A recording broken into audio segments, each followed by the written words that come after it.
Salut à tous, ravi de vous retrouver sur Direct Course, merci pour votre fidélité. Nous allons évoquer ce programme du vendredi 13 mai, en espérant que ce vendredi 13 vous porte d'ailleurs chance. Concernant le quintet, direction Vincennes, en réunion 4 et en nocturne, pour un quintet de vitesse, un exercice de vitesse de 1100 mètres au start pour des chevaux bien connus en pareille société. Ils sont tous âgés de 6, 7 et 8 ans. Ensuite, je vous transmettrai des informations recueillies pour vous concernant la réunion 2 sur l'hippodrome de Cherbourg consacré aux trotteurs. Le quintet, j'ai placé en tête de ma sélection numéro 15, Reflet GD. C'est un cheval qui a été longtemps tenu écarté des pistes, plusieurs mois. Pour sa rentrée sur l'hippodrome de Cherbourg, il a gagné très facilement, sans être au top et sans que son driver et entraîneur Tony Belair ne soit méchant avec lui. C'est un cheval qui demeure en net retard de gain. C'est vrai qu'il est en numéro 15 en deuxième ligne derrière la voiture, mais son retard de gain est manifeste et je le pense capable de le combler, en tout cas d'en combler une bonne partie à l'occasion de ce quintet, le 15 Reflet GD. On lui opposera le numéro 9, Laika Eke, qui n'a plus à faire ses preuves. Cette jument, entraînée par Louis Baudron à Vincennes et en pareille société, elle s'est distinguée à maintes reprises sur la cendrée de Vincennes. Malgré son numéro 9 derrière la voiture, elle semble également capable de jouer un premier rôle. Le 4, c'est Ismona Gilles SM. Attention à cette jument, également spécialiste des parcours de vitesse. Elle a gagné sur ce tracé le 13 janvier. Sachez également qu'elle avait terminé 7e à Laval dans une épreuve dans laquelle Laika Ake venait de se classer 4e. Donc ces deux juments se retrouvent avec une chance quasi similaire. 15, 9 et 4, mes trois préférés. Je le reposerai le numéro 7, c'est Image of SF. Ces trois tentatives et ces trois premières tentatives en France se sont soldées par 2 victoires et une place de deuxième sur le parcours qui nous intéresse. La dernière fois à Laval, elle s'est montrée fautive, il faut impérativement la racheter. Elle aussi possède de la vitesse, une bonne vitesse de base. Roberto Andreghetti se déplace pour la piloter. C'est un signe de confiance, elle pourrait bien venir pimenter les rapports. Ensuite, je me méfierai du numéro 16, Bourbon Touma, autre sujet en retard de gain, qui est depuis plusieurs mois sous l'effectif et sous la férule de Pierre Lévesque. Pierre Lévesque qui ne sera pas au sulky, c'est Charles Cuillet, son homme de confiance, qui s'y mettra. Le cheval a été malheureux la dernière fois à Saint-Malo, il faut le racheter, une place est dans ses cordes. Ensuite, le numéro 5, Kiris, un cheval qui répète toutes ses courses, il évolue dans sa catégorie, il est régulier, il a déjà marché une 12 sur ce parcours, une place semble à sa portée.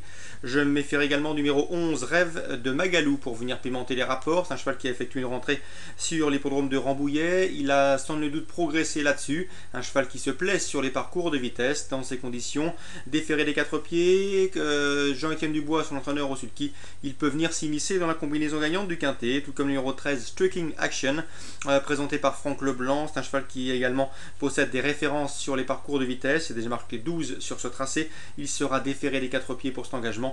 La méfiance s'impose. Résumé chiffré pour ce quintet: 15, 9, 4, 7, 16, 5, 11 et 13. Cherbourg, réunion 2. Informations concernant la première, le 112, Sagmar. Guy Maillard est confiant. Le cheval, la dernière fois, s'est très bien comporté à Caen et pourtant il évoluait sur un parcours de vitesse alors qu'il est meilleur sur les parcours de tenue. À mon avis, c'était une toute première chance. Le cheval est en retard de gain, c'est ce que nous avait confié Guy Maillard à diverses reprises. Malgré son rendement de distance, il va falloir compter sérieusement avec lui. Le 112, Sagmar. Je le poserai surtout le 103, Sulligan, un cheval qui a été arrêté presque un an. Depuis son retour en piste, il n'a cessé de briller. 2 victoires et une place de deuxième. C'est a priori l'opposition principale au 112, Sagmar. Ce 103, Sulligan.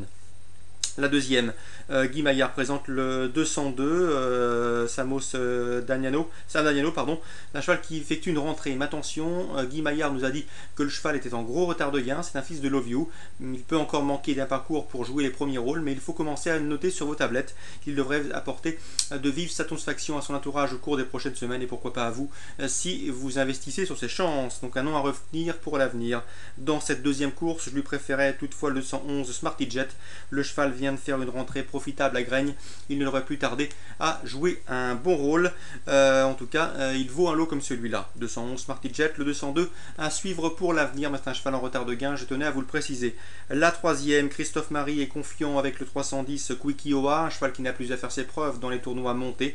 Il s'entend à merveille avec son jeune partenaire Alexandre Klaus, donc attention à lui, le cheval est bien en entraînement. Il devra toutefois composer avec le 311 Risswick d'Avril. La dernière fois, pour sa rentrée arrivé à Lisieux, le cheval s'est classé 3e. Nul doute que sans une gêne dans la phase finale, il aurait sans doute dicté sa loi. Si sa jeune partenaire parvient à en tirer la quintessence, ce pensionnaire de Patrice Le Bouteiller s'annonce redoutable pour le succès. Le 311 Riswick d'Avril, le 310 Quickie OA.